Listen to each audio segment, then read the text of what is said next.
Okay, so in this lecture, we're going to talk a little bit more about acid chloride chemistry, but in some more detail. It's important to have kind of a surface overview understanding of acid chloride chemistry. That is, you just kind of replace the chlorine with the good nucleophile. The good nucleophile is found by taking the reactant and just removing the hydrogen from it. Reactant being whatever, an amine, a carboxylic acid, that sort of thing. But I want to talk a little bit about the base choice, or the what bases are commonly used with acid chlorides. Okay, so the typical ones are TEA, diisopropyl ethylamine, and pyridine. So diisopropyl ethylamine is abbreviated DIPEA, and it's also called Hunig's base. Okay, so this is just two isopropyl groups attached to an ethyl group. So that's very common. I've got a big bottle of it. We're just going to cross that out and not worry about it. Instead, I want us to focus on triethylamine and pyridine. Okay, so triethylamine looks like this. It's got a lone pair. And then pyridine looks like this. Now, what these all have in common is they're amines, and amines are basic. Amides or amides, as the carbonyl definition of amides or amines, those things that are relevant to this module of learning, those are not basic. I guess there's this old school amides where they're deprotonated, like LDA, which we just talked about. Let's not worry about LDA right now. Let's focus on neutral species. So amines are basic, which is good, which is helpful because these are bases. We want them to be basic. But these things are also what are called tertiary amines. And for amines, that means they're fully substituted. That is, there's no like hydrogens. So there's no NH atoms. There's no H's that could kind of, you could probably use those, but then you start to get into some amides being formed. So these are tertiary amines. They're fully substituted. Okay. So these things are amines, or excuse me, bases. So they could just remove hydrogens, and that could be all they wrote. All right, that's it. That's what we think about. And indeed, that is the case. So sometimes amines are just bases.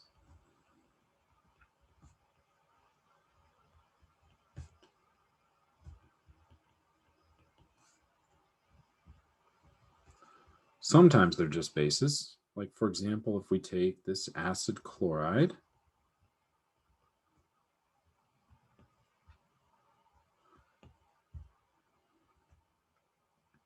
with a benzene on there, and then we mix that with acetic acid, let's say,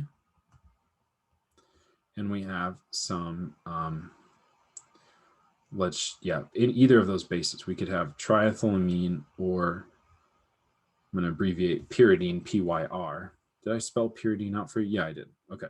So either of those are fine. And we get this structure, which is an anhydride. Okay. So this is a very kind of common reaction that we would see, formation of an anhydride of sorts. And the way this could work is that you could take your carboxylic acid and react it with the tertiary amines. Triethylamine is more basic than pyridine, but let's not worry about that detail today. And we could form this. We talked about this before. This is an ammonium carboxylate, but the base rapidly reacts with our carboxylic acid to form the carboxylate, and that's sort of, the base is done. Now the base is an ammonium solvent. It can't really be used for its typical thing as being a base anymore. All right, then we can take our acid chloride, and we now have a nucleophilic atom, this O-, on the carboxylate, could add. So we add to the carbonyl. We push the electrons up. I'm going to abbreviate the benzene ring as a pH for a phenyl. I have the chlorine sticking down here because that'll allow us to see the molecule that's being made. But that negative charge isn't going to stay around too long because from this tetrahedral intermediate, we're going to let the negative charge come down and push off the better of the two leaving groups, which is chlorine, to form the anhydride. Okay, so the base simply deprotonated the carboxylic acid, and that was it. Okay, and many times that could be what happens, but here's sort of the deal. If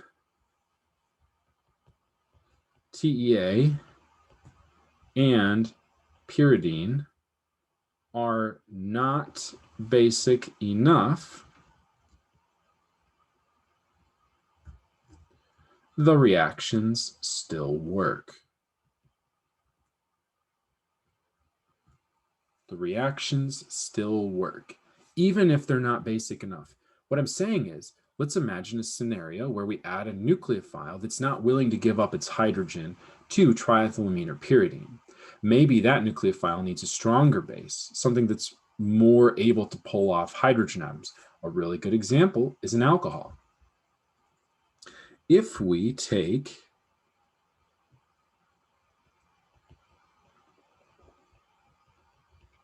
our same acid chloride and we instead react it with ethanol, ethanol will not get deprotonated by triethylamine or pyridine.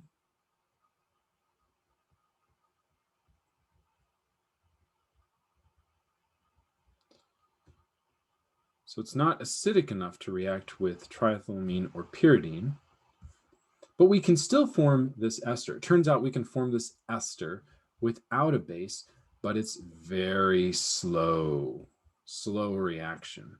How do we make the reaction faster? We make the reaction faster by adding either triethylamine or pyridine. Now, is it slow because we form HCl?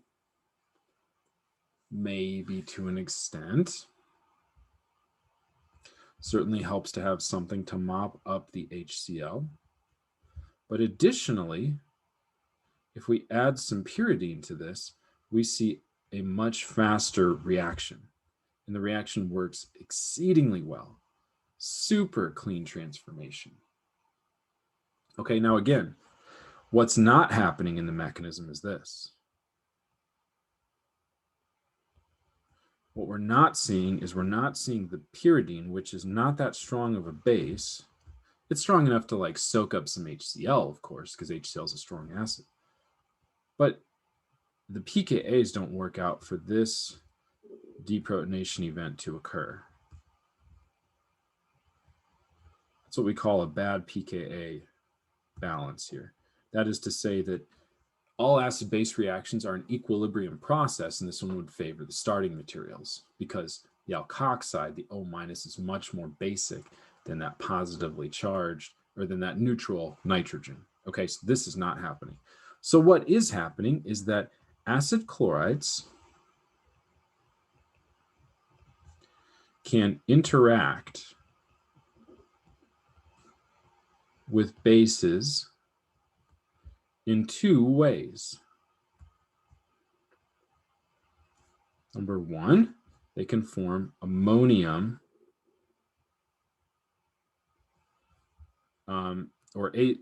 Acl ammonium species.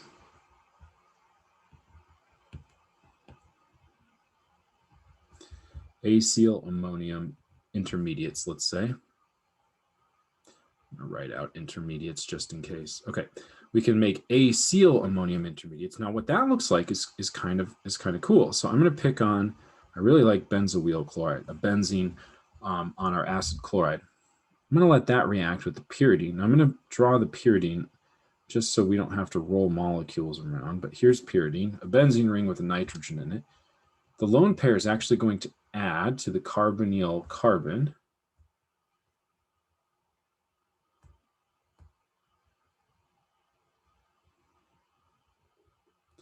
And when it does, we have a positive charge in the nitrogen. Now, what's really interesting about this is when you mix these two things together, particularly if you have some substituents appended to the pyridine nitrogen, the oxygen with the negative charge is going to have a choice which of these things it wants to let leave. The neutral chlorine, which is a good leaving group, but it's neutral already. Do we really want it to walk away as a negative charge? Or the pyridine, which if it accepts electrons is going to be neutral again. It seems like the pyridine is the way to go, but generally we see the chlorine falling off. Shoot, I got to make a page, sorry.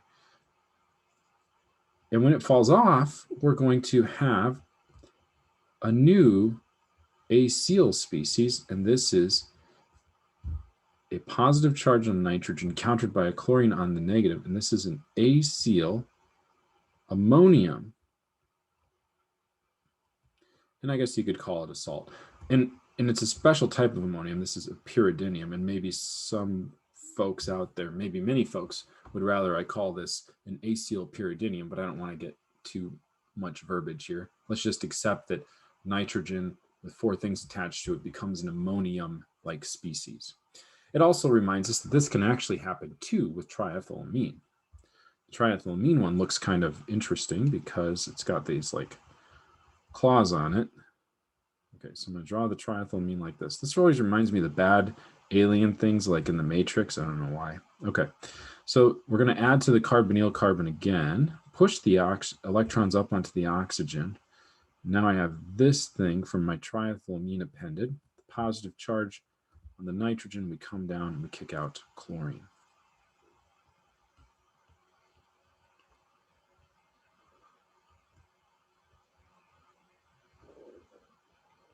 Okay.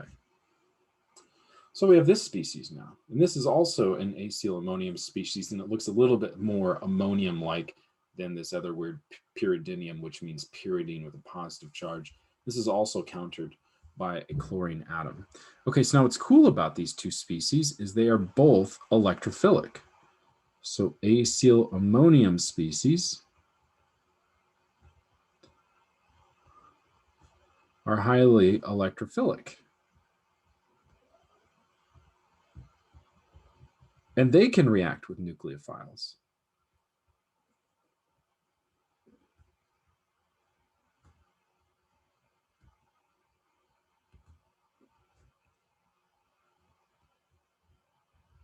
And they react more quickly with nucleophiles.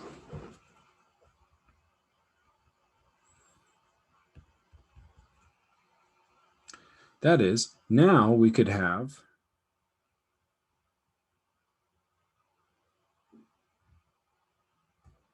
our ethanol. It's a lone pair. Sorry, the iPad did something funny there. We could have a lone pair on the oxygen engage the carbonyl of our acyl ammonium species that was generated from our acid chloride. That's going to get us to a new tetrahedral intermediate. Oh, shoot, I didn't make any more pages. I'm going to put the triethylamine down here, the oxygen up here. Now we probably want to lose this hydrogen very quickly. Well, I mean, what do you lose first, the hydrogen or the amine? I guess I'll let the hydrogen fall off this time, but if somebody said a different thing was being lost first, I wouldn't argue too much with them. So we have our positive charge still here, the negative comes down and pushes off the nitrogen, and we get to our final product. And I'm going to make some new pages really quick. Okay. All right, so that then looks like this.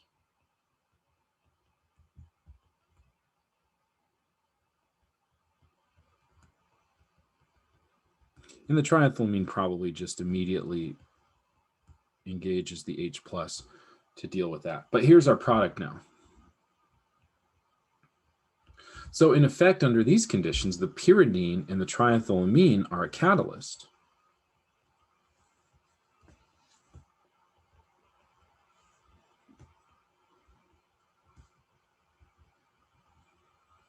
Okay. So what's your sort of take home here as you're thinking about, okay, what to take away with this? What we have to recognize is that the choices of bases for acid chlorides are very sort of methodically chosen, okay? We will choose bases so that, yes, we can deal with the HCl that's formed as a byproduct. That's not so hard to do.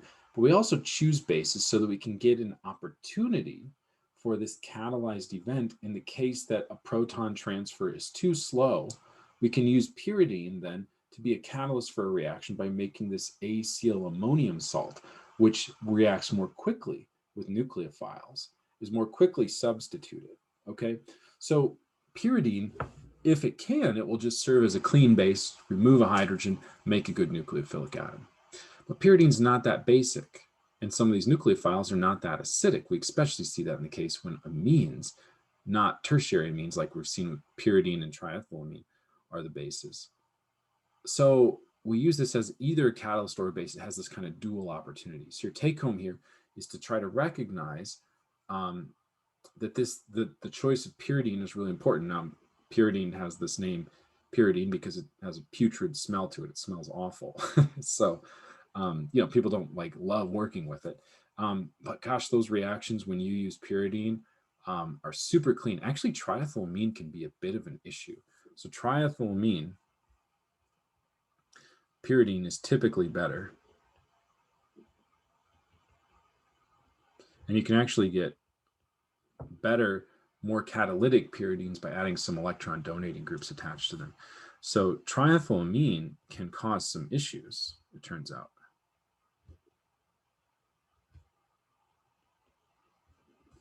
Now, these are issues we can take advantage of if we want to, but we should be aware of them. And the other issues are dehydrohalogenation.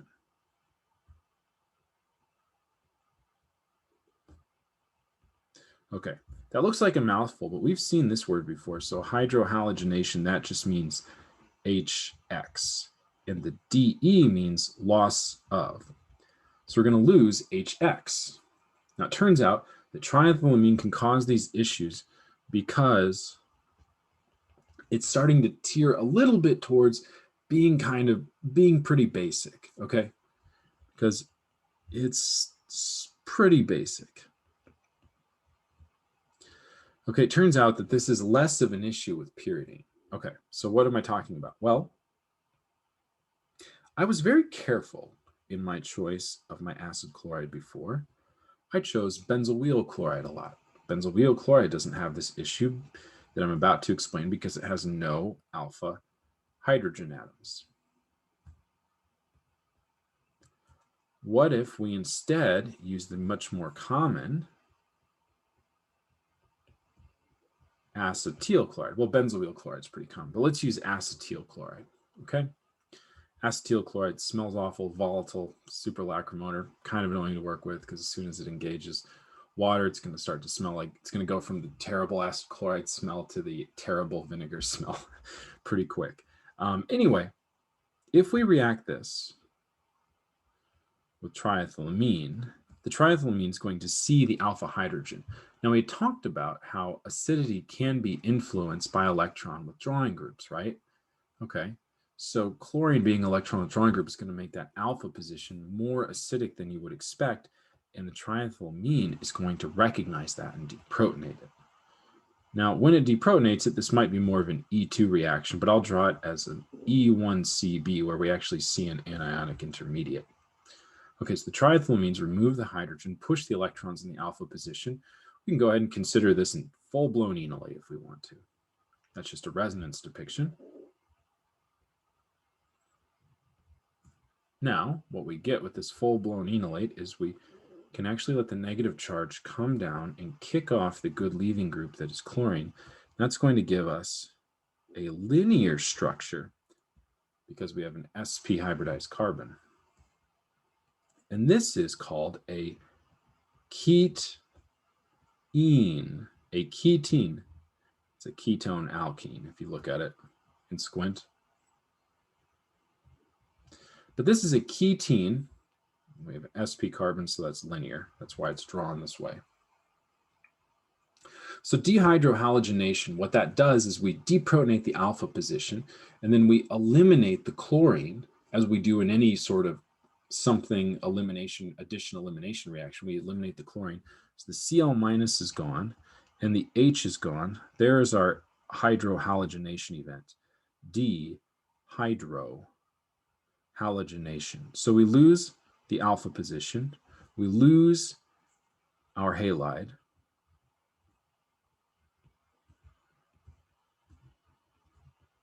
to make a ketene. Well, is a ketene what we want? Like, do we want ketenes? Sometimes they kind of work.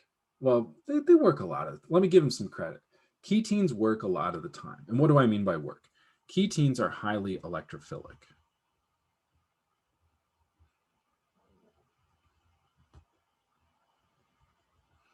Okay, so they're highly electrophilic. What that means is that I can react them with neutral nucleophiles. So let's go back to the alcohol. The alcohol, not being acidic enough to really get deprotonated with a good equilibrium by triethylamine, now has a ketene to react with. So we can react this ketene with ethanol, and what we're going to do is react with the sp hybridized carbon. Turns out that unless you're carbon dioxide, the most freaking annoying molecule, on the planet right now, sp hybridized carbons are otherwise very unstable and highly reactive. It's just put 2 oxygens, then you can really stabilize that second pi bond. It gets annoyingly stable. Okay, anyway, rant over. We're going to add to the carbonyl carbon and push the electrons up onto the oxygen atom. That's going to give us this species where the oxygen is positive that came from the ethanol, but then the oxygen that accepted the electron density is now negative. This is actually an enolate. So that enolate is going to pull the hydrogen atom. Now, this is not going to happen intramolecularly. Okay, those are lazy arrows, but the hydrogen is going to be picked up from somewhere and ultimately transferred to that alpha position, and we're at our ester. So we went through this unusual dehydrohalogenation reaction to make a very unusual reactive intermediate, the ketene, but we got back to the same outcome.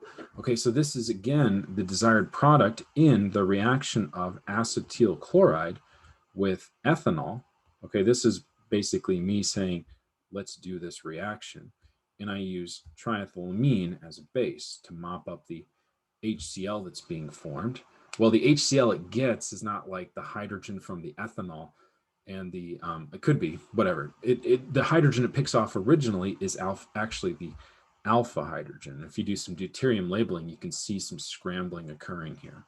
Okay, so what I'm getting at is that we're going to see fast reactions and faster reactions with these bases being added, but then we're going to go back to the drawing board and say, this doesn't make sense from a pKa standpoint. Like, pyridine should not deprotonate an amine. Well, amines actually react pretty quickly. Pyridine should not be able to deprotonate ethanol to make an alkoxide. So then why is it reacting so well?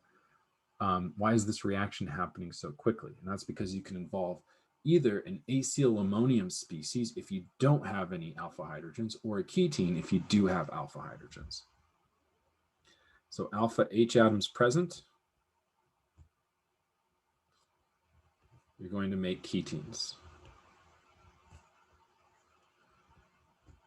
No alpha H atoms, going to make Acl ammonium species.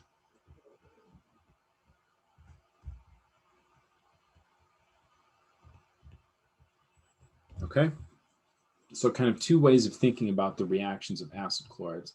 Turns out the ketenes are less of an issue with some of our active other species. We can still get into Acl ammonium species with anhydrides, which we will look at in a bit. But what I just want to finish up with is that either intermediate can be involved when making amides.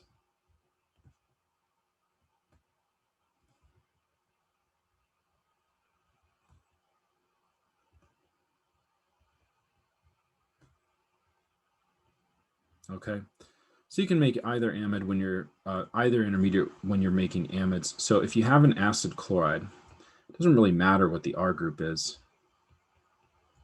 Okay. If you've got an amide to make. Now, an amide is going to use a secondary amine or a primary amine or even NH3. Point just an amine with an H.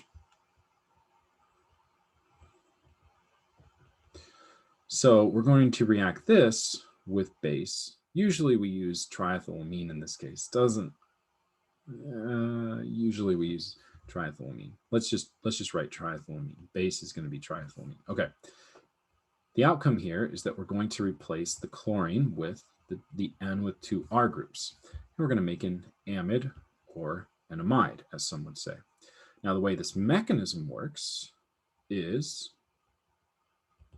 you could get caught up really quickly with dehydrohalogenation or Acl ammonium species. The reality is with this NH here, compared to triethylamine, which is going to have three things, or pyridine, which is going to have three things, we're going to see typically that NR2 react more quickly. There are certainly some exceptions to this, but the NR2 is going to engage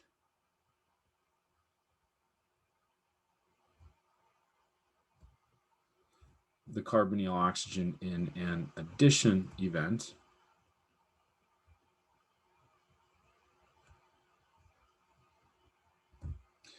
which is going to eliminate from the tetrahedral intermediate to give rise to this species. Okay, so, oops, I forgot my hydrogen along the way, to give rise to this species. So Acl ammonium formed, but the base is going to remove that hydrogen very quickly. And then we're at our final product. And all of these R's could be different. So we don't really have to worry about it so much. Even if we have ketenes involved, like let's say we form a ketene, that means I'm going to have some alpha hydrogens.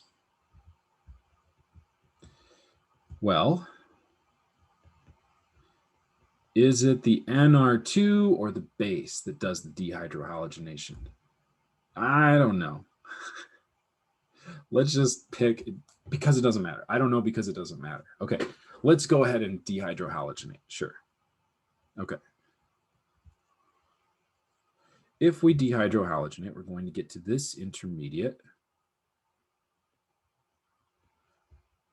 which will then rapidly collapse down to make a ketene. So there is our ketene. Dehydrohalogenation complete. We've lost Cl minus, we've lost the H plus. Now, what are we going to do with this? Well, what's happening in the background is our NR2 with two hydrogens is no match for the base we have added to the reaction mixture. And so maybe you're like, well, does the base do the dehydrohalogenation?